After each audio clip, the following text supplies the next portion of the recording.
कक्षा 5 में हिंदी 2 है आपका विषय। हिंदी 2 में अभिव्यक्ति पाठमाला, और इसमें हम लोगों ने पहला चैप्टर देख लिया है। पहला चैप्टर आपको बता दिया गया, नव इतिहास दर्शाएंगे, और इसके बाद अगला चैप्टर है दूसरा, लाला पटेल की लाइब्रेरी। ठीक है, तो यहाँ पर एक नया शब्द दिया हुआ है, लाइब्रेरी। लाइब्रेरी शायद सब पहले सुना है या नहीं सुना है, नई जानकारी है। देखते हैं क्या है इसमें, और इसके अंतर्गत इस पाठ में क्या चीज़ के बारे में हमें जानकारी मिलेगी, क्या हम पढ़ने वाले हैं, देखते हैं। बोले लाइब्रेरी एक शब्द है, इसका सामान्य अर्थ वही है जिसको हम लाइब्रेरी कहते हैं। ठीक है, तो लाइब्रेरी को ही किसी भाषा को, लाइब्रेरी शब्द को सरल बना करके अपने सुचारू रूप से बोल पाने में सक्षम जो हैं लोग, उन्होंने एक नया शब्द ईजाद कर दिया, लाइब्रेरी से परिवर्तित कर दिया, अपभ्रंश हो गया भाषा में। ठीक है, भाषा में परिवर्तन होता है। हम लोग भाषा का भी विज्ञान पढ़े थे हिंदी फर्स्ट में, भाषा कैसे परिवर्तित होती है, कैसे लिपियाँ बदलती चली जाती हैं, कैसे भाषा उन्नत होती है, जैसा जैसा प्रयोग होता है, जैसी आवश्यकता हमें होती है, वैसा वैसा ही भाषा में विकास होता चला जाता है। तो भाषा के विकास के क्रम में ये भी एक प्रकार का क्या है, एक प्रकार का एक पड़ाव है, ये एक स्थिति है, सिचुएशन है। तो क्या हुआ कि लाइब्रेरी शब्द का प्रयोग किया, तो बोले पाठ प्रवेश में पहले दे रहा है कि ज्ञान का भंडार हूँ मैं, पुस्तकों का संसार हूँ मैं ऐसा कुछ हूँ जो मैं पुस्तकों का संसार हूँ। अगर मेरे पास आओगे तो मुझे तुम्हें अथाह पुस्तकें, तुम गिन नहीं पाओगे इतनी पुस्तकें मिलेगी, और ज्ञान का भंडार हो। और उन पुस्तकों में छिपा क्या है, उन पुस्तकों में किस चीज़ की बातें हो रही हैं, क्या वर्णित किया गया, क्या बताया गया, क्या आप जानेंगे उन पुस्तकों से। तो बोले अथाह ज्ञान, ऐसे ज्ञान जिसका अथाह, जिसका अंत खोज पाना संभव नहीं है। अर्थात ज्ञान तो अथाह है ही, ऐसा कोई भी व्यक्ति संसार में नहीं हुआ जो कह दे कि हम तो पूर्ण ज्ञानी हैं, हम इस विषय के पूरे मास्टर हैं, हमको A to Z पता है। कोई कितना भी पढ़ ले लेकिन कुछ न कुछ चीज़ें छूटी रह जाती हैं। तो अर्थात ज्ञान एक ऐसी राशि है, एक ऐसा धन है जो कि कभी किसी व्यक्ति को पूर्ण तरीके से प्राप्त हो ही नहीं सकता। चाहे जो कोई भी पुरुष कह ले कि हमको तो इस विषय की पूरी जानकारी है, पूरा का पूरा नॉलेज है, लेकिन फिर भी कुछ न कुछ हिस्से छूट ही जाते हैं, कुछ चीज़ों की कमी रही जाती है। तो ज्ञान एक ऐसी शब्द राशि, एक ऐसा धन है, एक ऐसी पूंजी है जिसको कोई भी व्यक्ति पूर्ण कर ही नहीं सकता। ये ज्ञान की महिमा है ऐसा कि ये ज्ञान अपरंपार है। हाँ, जिसके जितना भी हम नॉलेज उसके बारे में, किसी चीज़ के बारे में हासिल करें, जानकारियाँ हासिल करें, उतनी ही कम पड़ जाती हैं, उतना ही ज़्यादा जानने की आवश्यकता पड़ जाती है। अर्थात हर एक चीज़ दूसरे नई चीज़ को, एक ज्ञान दूसरे ज्ञान को, एक नॉलेज दूसरे नॉलेज को, दूसरी जानकारी को उत्पन्न करती चली जाती है। तो हम स्टेप बाय स्टेप ज्ञान में, अपने नॉलेज में और बढ़ते चले जाते हैं, है ना, यही तरीका है।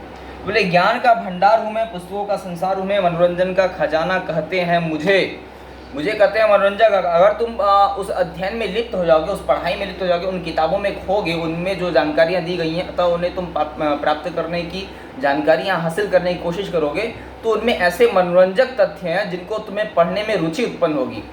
ऐसी जानकारियाँ, ऐसी अनोखी जानकारियाँ दी हुई हैं कि जब उन्हें तुम पढ़ोगे, उन्हें जब जानने की कोशिश करोगे, तो तुम्हें बहुत ही मनोरंजक दृश्य के बारे में पता चलेगा, बहुत ही मनोरंजन तुम्हें होगा, तो मनोरंजित हो जाओगे ऐसी जानकारियों को जानकर, ऐसी जानकारियों को हासिल करके। बोले नाम बताओ कौन हूँ मैं, बच्चों इस पहेली का हल बताएं।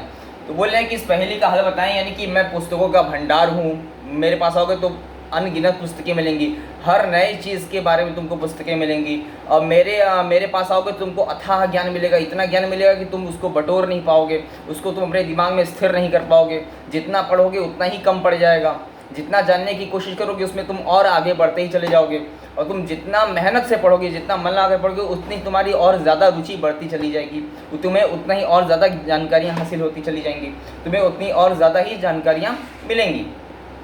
तो बोले कि ये जो पहेली बुझाया है, जो पहेलियाँ एक वाक्य में कह करके ऐसा कहा लेखक ने, तो बोले कि बताओ आखिर मैं कौन हूँ, मेरे पास आने पे तुम्हें जानकारियाँ मिलती हैं, मेरे पास किताबें होती हैं बहुत सारी।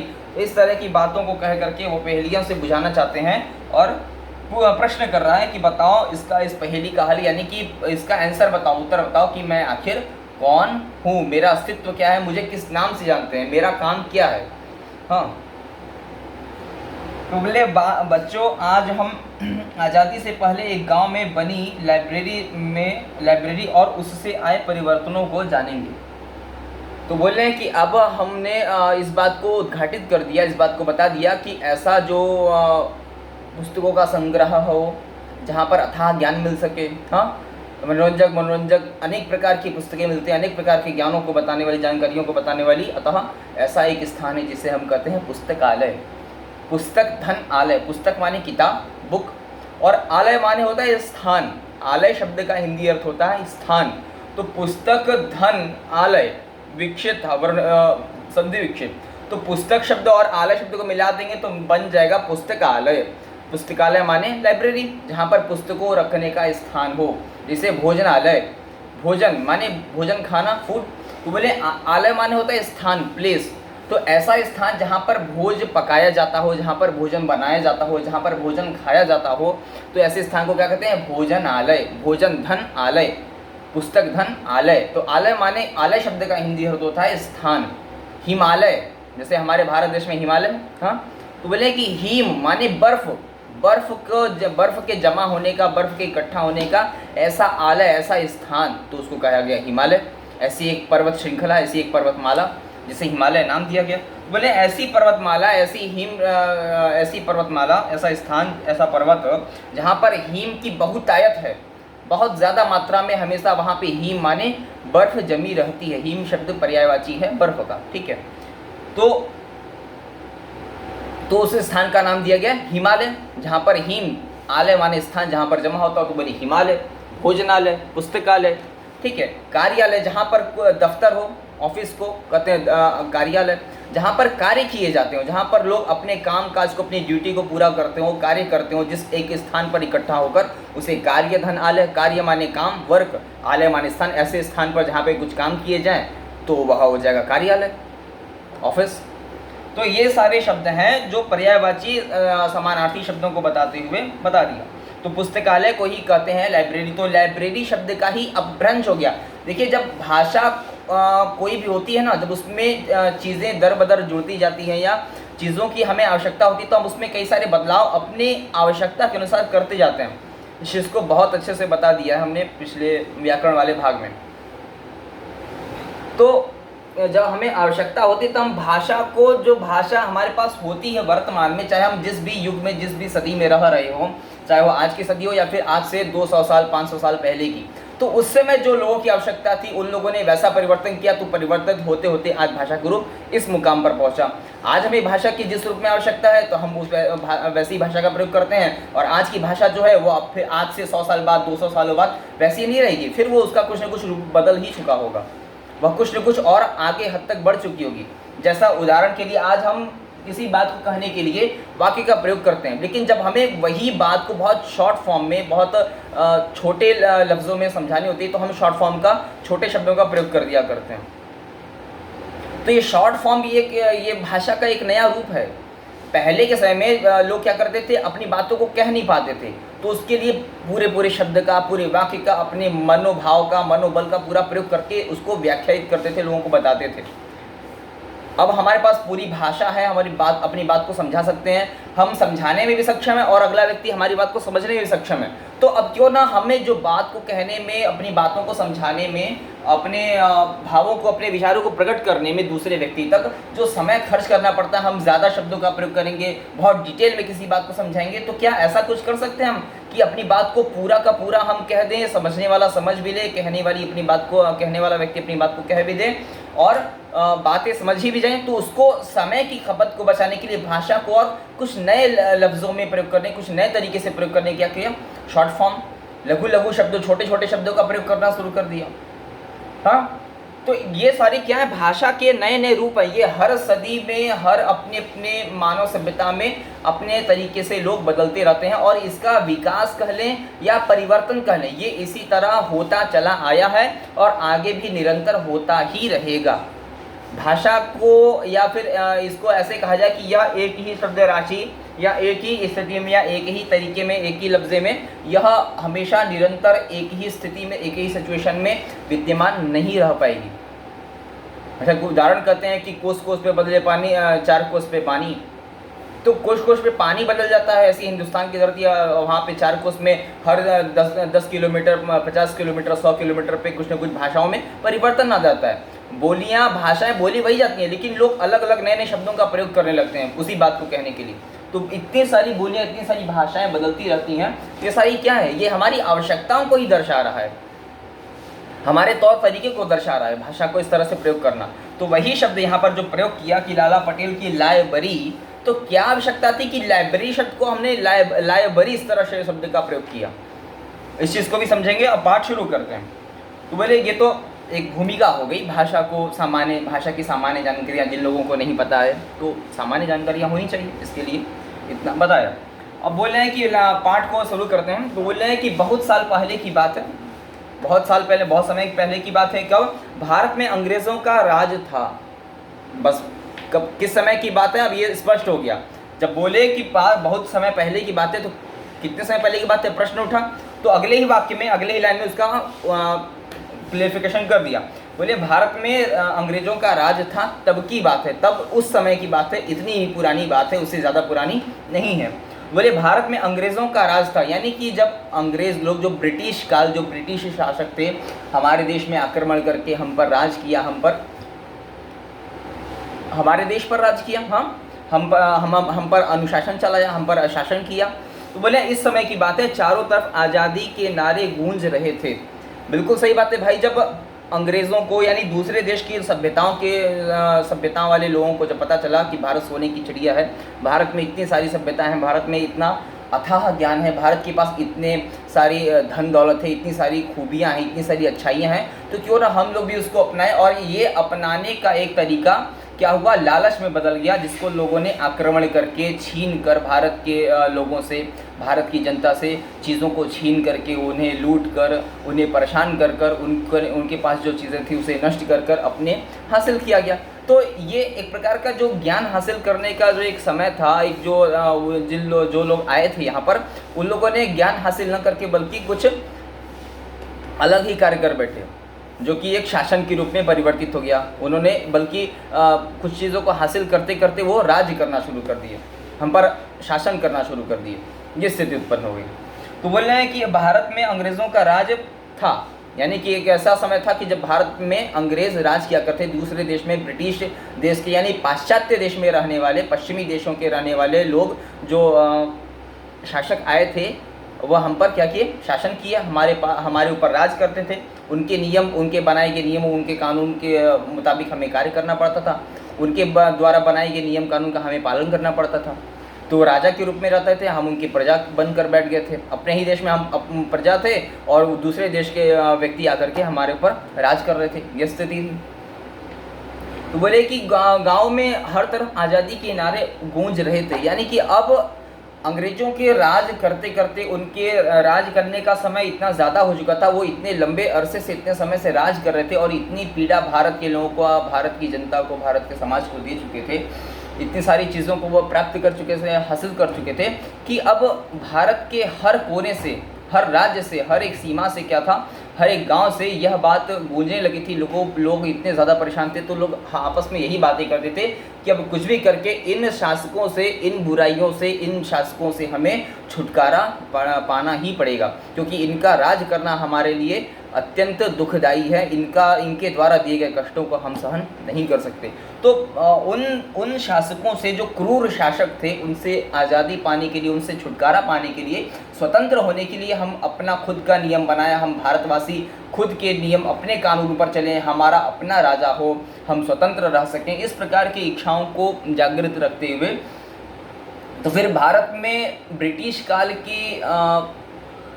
काल के शासन को झेलते हुए, उनके द्वारा दिए गए प्रताड़नाओं को देखते हुए, झेलते हुए, एक समय ऐसा आया, फिर बहुत समय बाद ऐसा हुआ कि अब लोगों में इतना साहस आ चुका था, इतना करेज हो चुका था, अब वो इतने साहसी बन चुके थे कि अब उन्हें ब्रिटिश शासकों के द्वारा दी गई प्रताड़ना, उनके द्वारा दी गई नियम कानून, अब वह बर्दाश्त करना, उनके नियम पर चलना स्वीकार नहीं करते थे। अब उन्हें आज़ादी पाने की आवश्यकता थी और वह आज़ाद होना चाहते थे।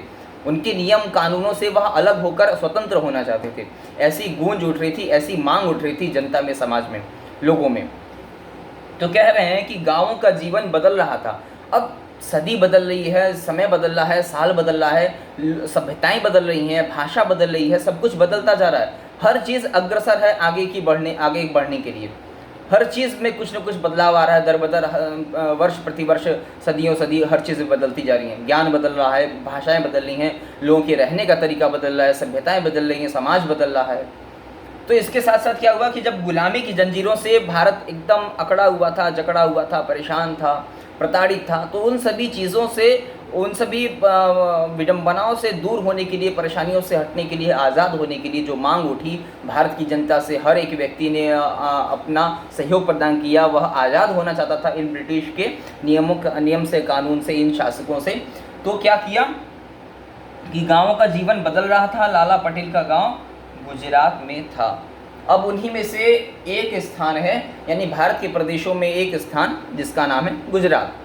तो बोले गुजरात नाम के इस प्रदेश में लाला पटेल का एक गांव था, यानी लाला पटेल नाम के कोई एक व्यक्ति हैं, कोई एक पुरुष हैं, कोई एक सज्जन हैं। तो उनका गांव, वो कहाँ रहते थे?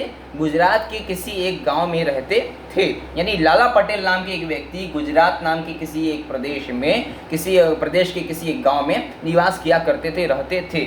फिर अगला बता रहे गांव में बिजली आ गई थी, यानी कि अब इतना विकास गांवों में हो चला था कि गांवों में विद्युत, यानी कि बिजली का बिजली की सप्लाई, इलेक्ट्रिसिटी सब आ चुकी थी। हाँ, बिजली लग चुकी थी, सभी के घर में बिजली पहुंच चुकी थी। तो आगे बोलने की नई सड़कें बन रही थी, और इसके साथ साथ क्या परिवर्तन है? घरों में बिजली पहुंच गई, सबके पास पानी है, रहने के लिए व्यवस्था है, घर है, मकान है, ये सारी जो बुनियादी आवश्यकताएं होती हैं मानव जीवन को। तो बोले कि घरों में बिजली आ चुकी थी, गाँव में, घर के हर गाँव में, हर व्यक्ति के घरों में बिजली थी, और गाँव में आने जाने के लिए मार्ग प्रशस्त हो रहा था, मार्ग बन रहे थे, सड़कें बन रही हैं, सड़क माने मार्ग बन रहा है, पथ तैयार हो रहे हैं आने जाने के लिए। और इसके साथ किसान खेतों में नए बीज बो रहे थे, नई खाद डाल रहे थे। और इसके साथ साथ क्या हो रहा है कि भाई किसान क्या करेगा? किसानी करेगा। हाँ, अपने खाद्य को, अपने खेत को हरा भरा करेगा, वह कुछ न कुछ उत्पादन करेगा। उत्पादन एक प्रकार का निर्माण है। हाँ, तो बोल रहे हैं कि किसान अपने खेतों में नए नए बीज बो रहे थे, नई नई फसलों को उगाने की तैयारियां कर रहे थे। वह खेत में जुताई कर रहे हैं, बीजों को डाल रहे हैं, पानी से सिंचित कर रहे हैं, अनेक प्रकार के कृषि संबंधित कार्यों को वह कर रहे थे। और अपने सभी वर्ग के लोग अपने अपने कार्य में रत हैं, सभी को उन्नति की ओर बढ़ना है, सभी को प्रोग्रेस करना है, सभी अपने अपने काम में लिप्त हैं, सभी कर्मठी हैं। लेकिन इसके साथ साथ क्या चल रहा है? बिजली आ चुकी, घर में इतना विकास हो गया, गाँवों में रास्ते बन चुके हैं। हाँ, इसके बाद बता रहे हैं लाला पटेल गांव के बुजुर्ग थे। तो जो लाला पटेल जी हैं, इनके बारे में खास बात क्यों बता रहा है? तो बोला कि वह गुजरात के जिस गांव में रहते थे, वह उस गांव के सबसे बुजुर्ग, कह लीजिए उम्र में श्रेष्ठ, ज्ञान में श्रेष्ठ, योग्य व्यक्ति थे, ऐसे व्यक्ति थे। तो बुजुर्ग थे, सबसे श्रेष्ठ, उस गांव के सबसे जाने माने, सबसे चहेते या लोकप्रिय या सबसे वृद्ध व्यक्ति, श्रेष्ठ व्यक्ति थे। तो बोले सब उनकी सलाह लेते। भाई हम किसी की परामर्श, किसी का सलाह, किसी से सहायता तभी लेते हैं ना जब वो हमसे श्रेष्ठ हो, हमसे ज़्यादा जानकारी वाला हो, वह हमें सहायता करने में सक्षम हो, हमें मार्ग प्रशस्त करने वाला, मार्गदर्शन करने वाला हो। तो लाला पटेल एक ऐसे व्यक्ति थे जो लोगों का मार्ग प्रशस्त करने में सहायक साबित होते थे। वह वृद्ध थे, वह जानकार थे, हाँ, वह सरल स्वभाव के थे। इस प्रकार से क्या थे? तो लाला पटेल सबकी मदद करने में हमेशा तत्पर रहा करते थे, और जब भी कोई बात होती थी तो लाला पटेल ही उसका निर्णय लिया करते थे, उनसे सलाह मशवरा लोग लिया करते थे गांव के। क्यों? क्योंकि वो बुजुर्ग थे, उन्हें अनुभव था। किसी अनुभव व्यक्ति से ही हम अनुभव का परिणाम जान सकते हैं। हाँ, तो अगला बोले कि लाला पटेल अनपढ़ थे, लेकिन इसके साथ एक कंडीशन है, एक स्थिति, एक सिचुएशन भी है कि लाला पटेल कोई बहुत बड़े पढ़े लिखे, बहुत एजुकेटेड, बहुत शिक्षित व्यक्ति नहीं थे। वह सामान्य थे और अनपढ़ थे। उन्होंने स्कूल में जाकर, कॉलेज में जाकर, यूनिवर्सिटी में जाकर किसी एक प्रॉपर एक पद्धति से उन्होंने पढ़ाई, अध्ययन, स्टडी नहीं किया था। अतः जो ना पढ़ा उसको कहते हैं अनपढ़, जो स्टडी ना किया, जो पढ़ाई ना किया, जो अध्ययन न किया, उसे कहते हैं अनपढ़। ये शब्द है। बोले वे सरकारी फरमान पढ़ नहीं पाते थे। अब भाई अनपढ़ हैं, उन्होंने कभी पढ़ाई नहीं की, कभी किताब का कलम से, कॉपी किताब से, स्कूल से कोई वास्ता ही नहीं रहा, स्कूल का कभी चेहरा ही नहीं देखा, किताब कॉपी के कभी दर्शन ही नहीं हुए। तो बोले कि सरकारी फरमान माने होता है आदेश। सरकार जब किसी बात को कहना चाहती है तो उसे आदेश के रूप में लागू करती है, और जनता जो प्रजा होती है उसे स्वीकार करती है, उस आदेश को, उस फरमान को लागू करने के लिए मदद करती है, उस फरमान पर कदम चलती है, उस फरमान का स्वीकार करती है, वैसे कामों को करती है। तो आदेशी जो सरकारी आदेश यानी ब्रिटिश काल के जो उस समय ब्रिटिश काल था, ब्रिटिश लोग राज कर रहे थे, तो ब्रिटिश सरकार के द्वारा जो भी नियम कानून, जो भी आदेश दिए जाते थे, जो नियम लागू पारित होते थे, उन्हें वह पढ़ नहीं पाते थे। हालांकि वो श्रेष्ठ थे लाला जी, लेकिन बहुत श्रेष्ठ थे, जानकार थे, लेकिन अनपढ़ थे, जिसके कारण वह सरकारी आदेशों को, जानकारियों को हासिल नहीं कर पाते थे, उनसे संबंधित चीज़ों को वह समझ नहीं पाते थे। जो आदेश फरमान जारी होता था लिखित रूप में, पहले तो न्यूज़ टीवी वगैरह तो नहीं था, तो पहले क्या होता था, पहले लिखित रूप में समाचार पत्र में ऐसे दैनिक सूचनाओं में, पत्रों में लिख करके समाचार लोगों में बांट दिया जाता था, जिससे आदेश पारित हो जाते थे, लोगों को जानकारी हो गई, इसका मतलब आदेश पारित हो गया, यही सामान्य था। लोगों को बोल बोल कर बता दिया जाता था कि ऐसा अब नियम है। तो सरकारी फरमान पढ़ नहीं पाते थे, वो पढ़े लिखे नहीं थे, तो कैसे पढ़ेंगे, किसी सामान्य चीज़ को नहीं पढ़ सकते, तो आदेशी सरकारी आदेश तो बहुत दूर की बात। बोले सरकारी अफसर शहर से आते, गांव के लोगों पर अंग्रेजी में रोब जमाते, अनपढ़ होने का ताना देते। एक दिन लाला पटेल ने सोचा, सरकारी बाबू हमें गंवार समझते हैं।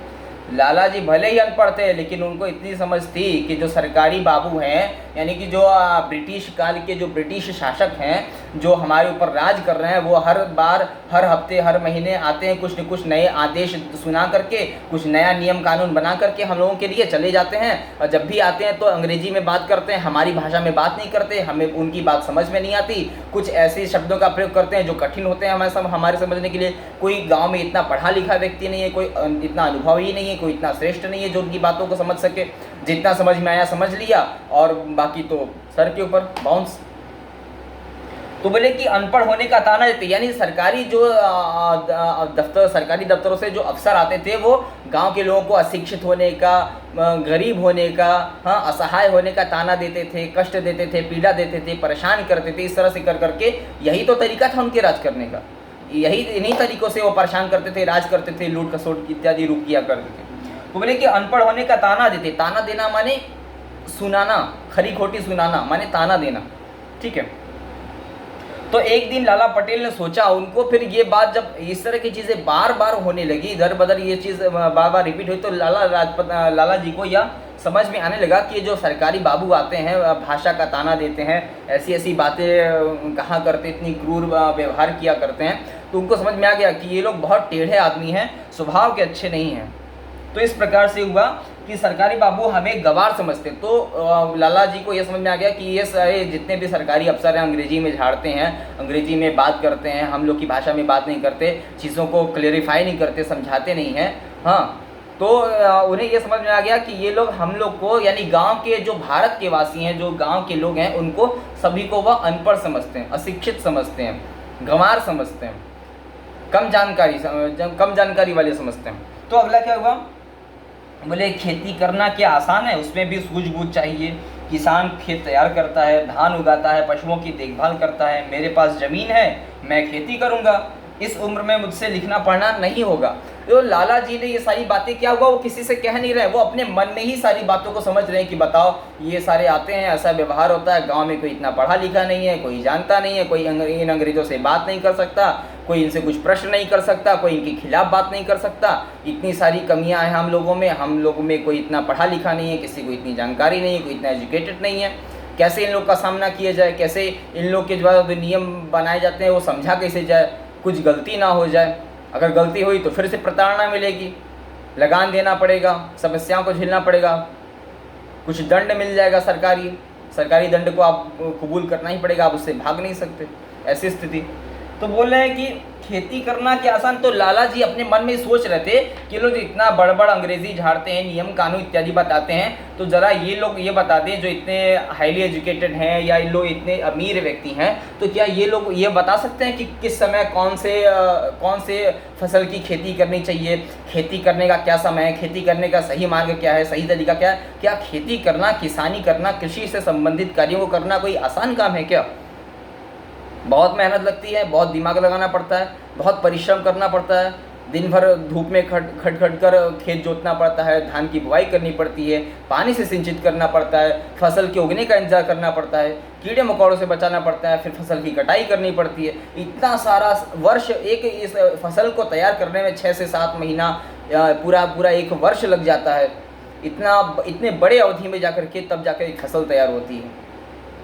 तो बोले कि क्या खेती करना आसान है? वो अपने मन में ही सोच रहे हैं लाला जी, उसमें भी सूझबूझ चाहिए। यानी कि खेती करने के लिए भी ऐसा नहीं है कि ये बहुत पढ़ा लिखा होना चाहिए। अगर हम पढ़े लिखे ना हो तो उसमें भी बहुत सूझबूझ की आवश्यकता है। यानी ये ज़रूरी नहीं कि कोई अगर पढ़ा लिखा ना हो तो वो खेती नहीं कर सकता। खेती करने के लिए भी बहुत दिमाग चाहिए, बहुत अक्लमंद होना चाहिए आदमी को इतनी जानकारी होनी चाहिए, इतना ज्ञान होना चाहिए कि किस समय कौन सी फसल बोई जाती है, किस समय काटी जाती है, किस समय पानी दिया जाता है, किस प्रकार से उसका संरक्षण करना चाहिए, बचाना चाहिए। ये सारी चीज़ों का जानकारी करना, खेत में उगाई करना, फसलों को काटना, फसल उत्पन्न करना, ये भी कोई आसान काम नहीं है। इसमें भी बहुत सूझबूझ, बहुत समझ चाहिए। ठीक है, ये बताना चाहते हैं। तो बोले किसान खेत तैयार करता है, खेत तैयार करना मतलब फसल तैयार करना, और बोले धान उगाता है, फसलों को उगाता है। फिर बोले कि पशुओं की देखभाल करना, खेत को जोतना है तो पहले ट्रैक्टर इत्यादि तो नहीं थे। आज हमारे पास जो थ्रेसर है, ट्रैक्टर इत्यादि वाहन है, तो ये सारी क्या पहले बैल का हम लोग प्रयोग करते थे, पशुओं का प्रयोग करते थे खेत जुताई में। खेत की देखभाल करो, पशुओं की देखभाल करो, उनको चारा खिलाओ। ये सारी जो काम, जो कृषि संबंधित जितना भी पूरा वर्ग एक समूह है, इन सभी का देखभाल करना, इन सभी को संरक्षण करना, ये सारे बहुत ही कठिन और बहुत सूझबूझ की आवश्यकता होती थी, जो उस समय भारत के किसान लोग किया करते थे और आज भी कर रहे हैं। हाँ? तो बोल रहे हैं कि मेरे पास ज़मीन है, मेरे पास बहुत ज़मीन है, मेरे पास इतनी ज़मीन है, इतना है, तो बोले मैं खेती करूँगा, मुझे पढ़ने लिखने की कोई आवश्यकता नहीं है, मुझे इन लोगों की तरफ बनने की कोई आवश्यकता नहीं। मेरे पास खेत है, मेरे पास फसल है, मुझे इसकी जानकारी है, अतः मैं खेती करूँगा, मैं फसल उगाऊँगा, मैं व्यापार करूँगा, मैं एक व्यापारी बनूँगा, मैं एक किसान अच्छा बनूँगा। तो बोले कि इस उम्र में मुझसे लिखना पढ़ना नहीं हो पाएगा। अब भाई जो भी हो जाए, इन लोग के आदेश, इन लोग के नियम, इन लोग की बातें, सरकारी बाबुओं की बातें मुझे समझ में आए या ना आए, लेकिन अब मुझसे यह ना हो पाएगा। मैं इतना उम्र हो चला है कि अब मैं पढ़ लिख ना पाऊँगा, मुझसे अब किताबें ना छुई जाएंगी, मैं पेंसिल अब हाथों में ना पकड़ पाऊँगा, मुझे स्कूल ना जाया जाएगा, मैं शिक्षा ग्रहण अब ना कर सकूँगा, मेरे अंदर अब इतनी क्षमता नहीं है। तो मैं ये नहीं कर सकता हूँ तो दूसरा क्या अच्छा काम कर सकता हूँ? तो मैं कृषि करूँगा। हाँ, लोगों के लिए, समाज के लिए धान उगाऊंगा, फसल उत्पन्न करूंगा।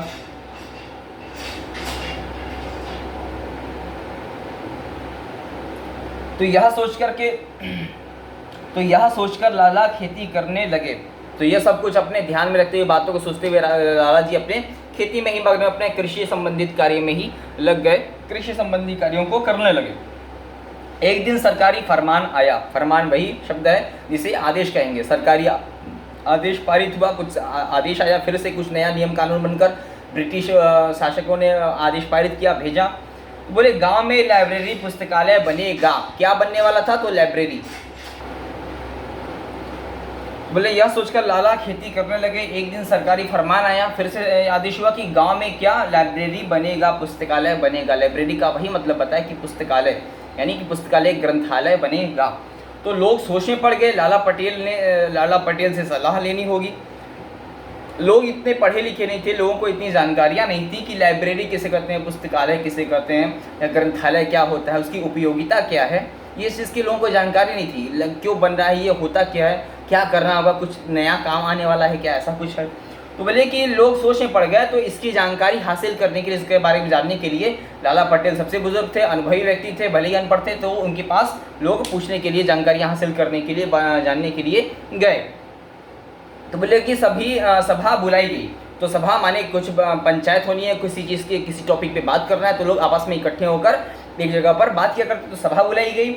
लाला पटेल सभा में आए, उस सभा में पहुँचे, उस जगह पहुँचे, चौपाल पर चर्चा शुरू हुई। ठीक है, तो लोगों में आपस में अब बातचीत शुरू हुई कि भाई ये कौन सा नया आदेश जारी हुआ है, किस बारे में है, ये पुस्तकालय क्या है, ये लाइब्रेरी क्या है, क्या होने वाला है, इसकी उपयोगिता क्या है, हमें क्या करना होगा। तो बोले कि मुखिया ने लोगों को लाइब्रेरी के बारे में बताया। लाइब्रेरी यानी मतलब ग्रंथालय, जिसमें किताबें रखी जाएंगी, अखबार रखे जाएंगे। तो ग्रंथालय लाइब्रेरी वही है बोले कि जिनके जहाँ पर बहुत सारी पुस्तकों को संग्रहित किया जाएगा, रखा जाएगा और बहुत सारे न्यूज़पेपर, समाचार पत्रों को, अखबारों को रखे जाएंगे जिसे आप जाकर अब पढ़ सकते हैं, जानकारियाँ, नॉलेज, शिक्षा हासिल कर सकते हैं। लोग यहाँ आकर पढ़ सकते हैं। गांव के लोग लाइब्रेरी बनवाना चाहते थे। लाला पटेल ने सभी लोगों की बात सुनी। वे साहब से बोले, बाबू साहब, गांव वालों की यही इच्छा है, लाइब्रेरी के लिए मैं भी राज़ी हूँ। तो उन्होंने बोला कि तो वो कहते हैं कुल मिलाकर के बात ये है कि जब लोगों को जानकारी हुई कि अब गांव में लाइब्रेरी बनना है, पुस्तकालय बनना है, जहां पर लोग अब जाके पढ़ सकेंगे, जानकारियां हासिल करेंगे, नई नई चीज़ों के बारे में जानेंगे, अलग अलग जानकारियां हासिल कर सकेंगे, पुस्तकें पढ़ सकेंगे, अखबार पढ़ सकेंगे, तो उनको रोज़ के समाचार, संसार में, दुनिया में, देशों में, अलग अलग जगहों पर क्या हो रहा है, सभी चीज़ की उन्हें जानकारियाँ मिल सकेंगी। और सबसे बड़ी बात, लोग अब शिक्षा को हासिल करेंगे, लोग पढ़ लिख सकेंगे। जो ये संभव नहीं हो पाता था, उस चीज़ को अब संभव कर पाना पॉसिबल हुआ। तो बोल रहे हैं कि ग्रंथालय बनेगी, अतः लोग यहाँ आकर पढ़ सकते हैं। गांव में लाइब्रेरी बनवाना चाहते थे, यानी अब लोगों को जब इस बारे में जानकारी मिली कि लाइब्रेरी की आवश्यकता क्या है, लाइब्रेरी में क्या किया जाता है, ग्रंथालय क्या है, पुस्तकालय क्या है, क्या क्या हम कर सकते हैं, यह हमारे लिए अच्छा है, बुरा है, इससे हमें क्या बेनिफिट मिलेगा, तो ये सारी चीज़ों को पता चलने के बाद जब लाला जी ने बताया, जब गाँव के मुखिया ने बताया, तो लोगों को जब जानकारी, तो लोग भी इसके लिए राज़ी हो गए, तैयार हो गए कि हाँ, यह काम गाँव में, यह बहुत शुभ काम है, अच्छा काम है, लोगों के समाज के हित के लिए, अतः ऐसा काम होना चाहिए, इस चीज़ का निर्माण किया जाना चाहिए। तो लोगों ने भी इस बात को सुनी। वे साहब से बोले, बाबू साहब, गांव वालों की यही इच्छा है कि लाइब्रेरी बने और मैं भी यही चाहता हूँ। लाला जी ने बोला कि मैं भी यही चाहता हूँ कि अब तो लाइब्रेरी बनना चाहिए। अब कम से कम इतनी डेवलप हो चुका है, हमारे पास बिजली आ चुकी है, हमारे गांव में सड़क बन चुकी है, लोग अपने अपने कार्य कर रहे हैं, इतने लोगों में अभी इतनी जानकारियाँ हो रही, तो लोगों को अब शिक्षा भी इसके साथ साथ दी जाए, लोग पढ़ लिख सकें, भले वो किसी भी उम्र के लोग हों, पुरुष हो, स्त्री हो, बच्चे हो, बूढ़े हो, जवान हो, कोई भी हो, अगर वो अनपढ़ है, अगर वो शिक्षा हासिल करना चाहता है, जानकारी हासिल करना चाहता है, तो वह ग्रंथालय में आकर के पढ़े, लिखे, समझे और चीज़ों को जाने। तो बोले कि गांव में लाइब्रेरी बनवाने की तैयारी शुरू हो गई। अब वह समय आ गया जब लाइब्रेरी का निर्माण किया जाना था, बनाना था। तो गांव में एक मकान में लाइब्रेरी बनी, यानी कि गांव के किसी एक मकान में किसी एक घर को चुन लिया गया, सेलेक्ट कर लिया गया और उस गांव के उस मकान में लाइब्रेरी बना दी गई, लाइब्रेरी का निर्माण कर दिया गया, अर्थात बड़े बड़े मेज बना दिए गए, कुर्सी, चेयर, इतनी सारी चीज़ों को बनाया गया, पुस्तकों को रख दिया गया, जो पढ़ने योग्य पुस्तकें हैं, अखबार है, मैगजीन है, सारी चीज़ों को रखा गया, एकत्रित किया गया वहाँ पर। तो बोले ग्रंथालय के अफसर को ग्रंथपाल कहते हैं। अब भाई, हम किसी भी जगह होते तो वहाँ पर उस जगह को संरक्षण करने के लिए, उस जगह की देखभाल करने के लिए कोई ना कोई एक अटेंडेंट होना चाहिए ना। हाँ, जैसे हम अस्पताल में जाते हैं तो अस्पताल में काम करने के लिए, मरीजों को देखने के लिए डॉक्टर हैं, लेकिन उनकी सहायता के लिए, देखभाल करने के लिए कौन होते हैं? कंपाउंडर होते हैं, नर्स होती हैं, अदर स्टाफ होते। तो उसी तरह जो ग्रंथालय बनना है, जो लाइब्रेरी बन रही है, तो ग्रंथालय को सुरक्षित रखने के, साफ सफाई रखने के, कहाँ पर कौन सी पुस्तकें हैं, जानकारी है, सारी चीज़ों के बारे में जानकारी किसको होना चाहिए? तो कोई एक व्यक्ति, प्रॉपर एक अटेंडेंट होना चाहिए, जिसको हम कहते हैं ग्रंथपाल। ठीक है, तो इसको हिंदी में कहते हैं ग्रंथपाल, अर्थात ग्रंथ के बारे में जानकारियाँ हासिल करने वाला, जिसे हर चीज़ के ग्रंथालय से संबंधित सारी चीज़ों के बारे में जिसे जानकारी हो, उसे ग्रंथपाल कहते हैं। ठीक है, तो बोले लेकिन लोगों के लिए ये नाम कठिन थे। लोग ये जो शब्द है, लाइब्रेरी है या ग्रंथपाल है, ये शब्द बोल नहीं पाते थे। लोग इतना कठिन शब्द को बोलने में कठिनाई पड़ती थी बोलने में। अब देखिए, यही भाषा का रूप बदल रहा है। जब भाषा बदलती है तो जब आवश्यकता ही आविष्कार की जननी बन जाती है। जो नया शब्द बन के अभी निर्मित होने वाला, कुछ लोग एक शब्द को बोल नहीं पा रहे हैं, तो उसके लिए कुछ नया बोला जाए, तो सरल बनाने के लिए देखिए अब ईजाद करने वाले हैं। ये आवश्यकता ही है जो नए शब्द को ईजाद करने में सहायता प्रदान करेगी, कारण बनेगी, है ना। तो बोल रहे हैं कि ये शब्द कठिन पड़ रहे थे, उन्होंने अपने ही नाम ईजाद कर ली। ईजाद करना माने निर्माण करना, टू मेक समथिंग। ठीक है, तो बोले लाइब्रेरी के लिए लाइब्रेरी, यानी लाइब्रेरी शब्द को ब्रेरी, लाइब्रेरी, इस तरह से बोलना कठिन हो रहा था, असंभव जैसा लगता था। बहुत अनपढ़ लोग थे, तो शिक्षित नहीं थे, अशिक्षित थे, तो उनके लिए लाइब्रेरी से बन गया, उन्होंने खुद से बना लिया एक शब्द लाइब्रेरी, लाइब्रेरी शब्द का निर्माण कर लिया। तो अतः अब उनके लिए लाइब्रेरी ना होकर के अब वह लाइब्रेरी बन चुकी थी। इस नाम से वह व्यवहार किया करते थे, पुकारा करते थे, बोलते थे। और ग्रंथपाल जो अटेंडेंट व्यक्ति था, जो उसकी देखभाल करने वाला अटेंडेंट था, उसको उन्होंने ग्रंथपाल शब्द से ना बोलते हुए ग्रंथपाल ऐसा बोलने में कठिनाई पड़ती थी, तो क्या बोल